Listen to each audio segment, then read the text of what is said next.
Nous nous trouvons au sein de la scierie Dubois. Monsieur Zamblé travaille dans cette scierie en tant qu'opérateur d'une scie circulaire à table.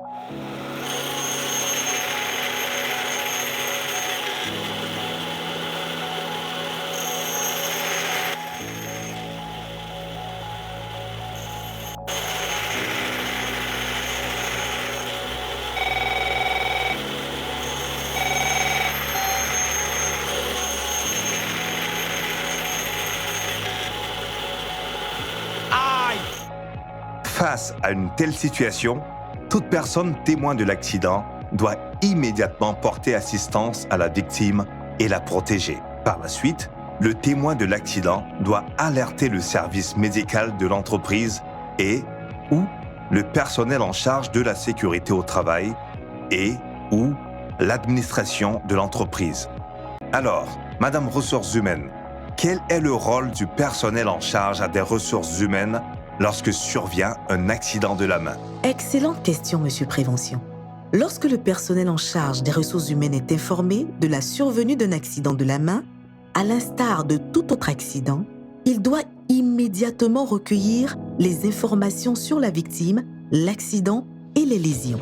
Ces informations permettront aux ressources humaines de renseigner le formulaire de déclaration d'accident et de déclarer l'accident à la CNPS selon la procédure en vigueur. La possibilité est donnée à l'entreprise de déclarer l'accident via l'application iCNPS. Il est important de noter que l'entreprise dispose de 48 heures pour déclarer l'accident à la CNPS. En cas de carence de l'employeur, la victime ou ses ayants droit disposent d'un délai maximum de 2 ans à compter de la date de l'accident pour faire la déclaration.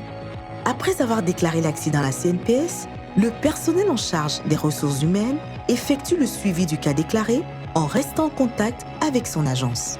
Parallèlement à la déclaration de l'accident, le personnel en charge de l'assistance sociale réalise l'écoute de la victime. Il veille à lui apporter un soutien psychologique ou plus simplement à lui remonter le moral. Il effectue des visites régulières à l'hôpital ou à son domicile. Et très important, il prépare la victime à sa réinsertion dans l'entreprise. L'intervention du personnel en charge de l'assistance sociale se solde par la production d'un rapport. Notons que si l'entreprise ne dispose pas du personnel en charge de l'assistance sociale, elle peut solliciter l'intervention de celui de son agence de prévoyance sociale. Par ailleurs, pour plus d'informations sur les procédures de déclaration d'accident, rapprochez-vous de votre agence ou rendez-vous sur le site de la CNPS www.cnps.ci. Vous y trouverez également un guide pour la prise en charge des traumatismes de la main. Je vous dis à bientôt et n'oubliez surtout pas, la CNPS, votre partenaire pour la vie.